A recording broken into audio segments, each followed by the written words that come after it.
Hey, welcome back to the channel. Today we're unboxing the Amazon Fire TV Cube. This is a streaming device that Amazon claims is the most powerful yet. Let's take a look at what's in the box, check out the design and buttons and give you a quick overview of its features.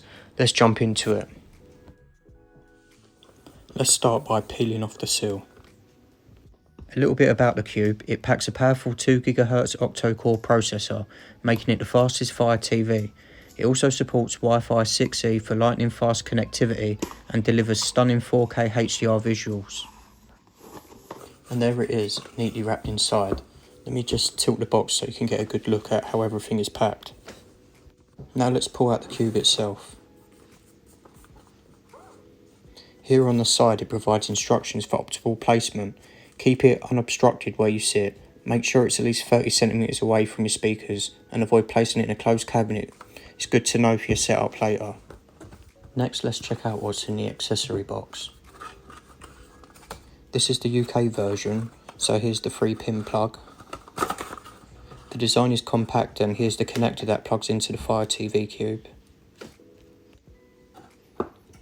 Up next we've got the manual and quick start guide. This gives you all the basics to get started, but it's pretty straightforward. Let's set this aside and keep going. Now for the rest of the contents. Here's the Alexa voice remote, wrapped, and 2 AAA batteries are included in the box. Let's open up the remote and take a closer look.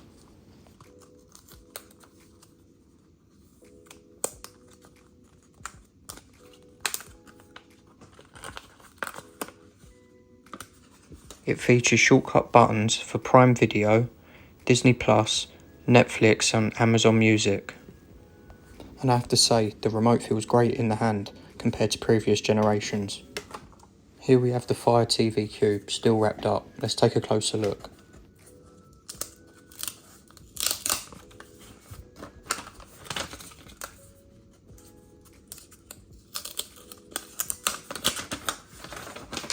Starting at the bottom, we've got the Fire TV branding, simple but elegant. Now here's the top of the Cube where we have 4 buttons. This one is the Alexa button used to activate voice commands. Then we've got the volume down button, followed by the volume up. And finally the mute button, which disables the microphone for privacy. Moving on to the back, here's where all the ports are located. An Ethernet slot for a wired internet connection, a USB 3.0 port, which is perfect for external storage, the IR extender port to control other devices like soundbars, the power input, and the HDMI-in and HDMI out ports for connecting your TV and other devices. Now let's take a moment to feel the sides. The texture here houses the built-in speaker and it feels sturdy and premium, exactly what you expect from Amazon's flagship device. And there we have it, the Fire Cube unboxed and ready for action. Everything you need to get started is here and it all feels well thought out and high quality. Now let's move on to setting this device up.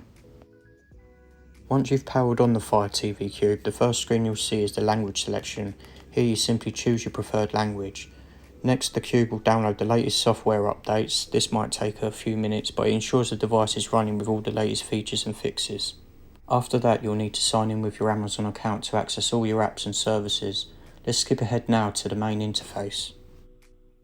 Here we are at the Fire TV Cube's main screen. Let's take a quick tour of the interface. As you can see, the layout is clean and easy to navigate. Everything is categorized.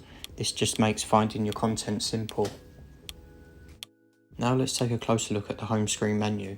At the top you'll find shortcuts for your favourite apps by default. It displays popular options, but you can edit this menu to add or rearrange apps however you prefer. First press and hold the home button on your remote. This brings up a quick menu. From here, navigate to apps and select it. Select the Disney Plus app and a menu will appear on the right hand side. From here, choose Move. Using the directional buttons on the remote, you can position the app exactly where you want it. I'll move the Disney Plus app to the top row.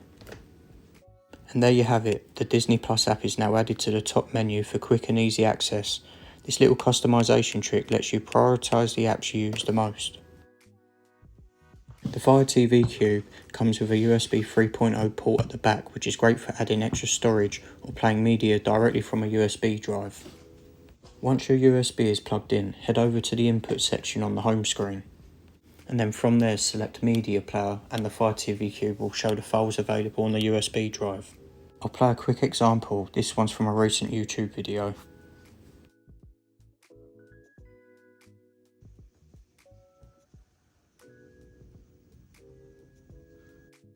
Let's try another.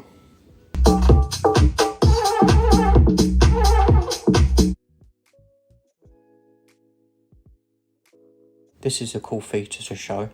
If you run out of space on your TV, just plug your HDMI into the HDMI-in port on the cube. Go to Inputs, then HDMI. Here I've got my PlayStation connected.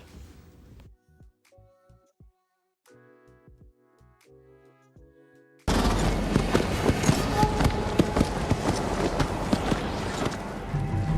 Mongol Empire is invading our home.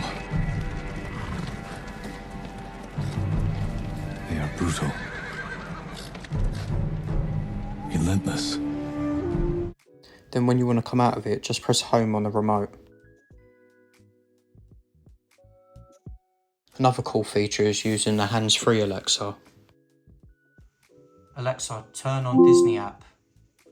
Here's Disney Plus.